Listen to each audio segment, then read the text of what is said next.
C'était en 2014, j'avais créé la première start-up qui voulait devenir un Uber africain. Alors, je dis mal.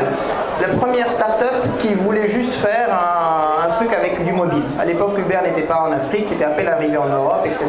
Donc j'ai créé un petit truc dans mon coin, dans ma petite ville de Rabat au Maroc. Et personne ne s'est intéressé à moi en fait. Moi qui avais été DRH de grandes boîtes et tout ça, consultant stratégie, je pensais que naturellement on allait venir me voir.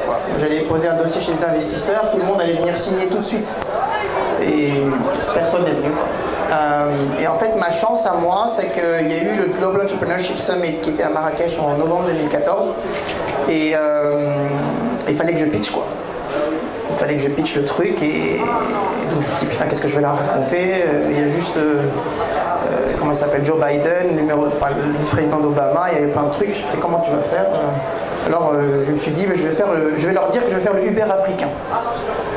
Je vais grossir le truc et je vais dire que j'avais rien. J'avais une application qui, je crois que je faisais 5 courses par jour, 6 courses par jour, un truc comme ça, ridicule.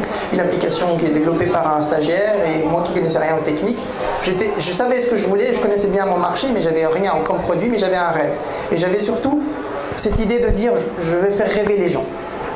Parce qu'on va penser grand, on va faire le Uber pour toute l'Afrique. Voilà.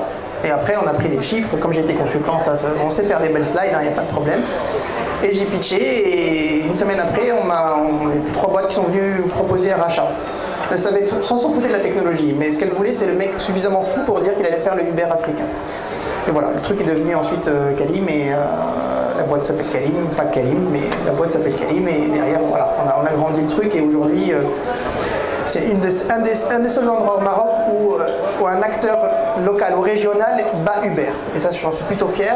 Pas parce que c'est moi, mais parce qu'on a rassemblé une équipe de malades mentaux qui se battent tous les jours et pour faire un truc énorme. Et c'est plutôt sympa, plutôt sympa. Après, j'ai accompagné quelques startups, j'ai travaillé sur quelques projets, il y en a quelques-uns, enfin il y en a plein qui ont échoué, et c'est normal.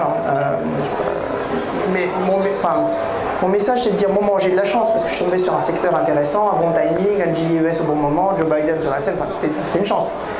Mais ce que je mets là, moi, c'est que dans les 12 derniers mois que j'ai commencé à comprendre parce que j'ai accompagné un certain nombre de boîtes et des startups et j'ai lu énormément.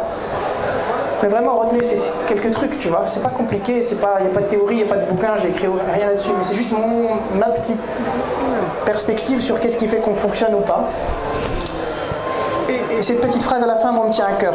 Il faut être suffisamment fou, il faut être un peu de grain de folie, il faut pouvoir emmener les gens. Sinon, vous gérez une boîte. Et je ne dégrade pas. Il peut y avoir des super belles boîtes gérées, économes et bien éthiques et tout ce qu'on veut. Je ne suis pas venu pour parler de ça, je ne sais pas parler de ça. Je suis venu pour dire que si on veut une boîte qui monte vraiment et qui fasse la différence, il faut penser différemment. Voilà. Et ça demande un grain de folie. Voilà.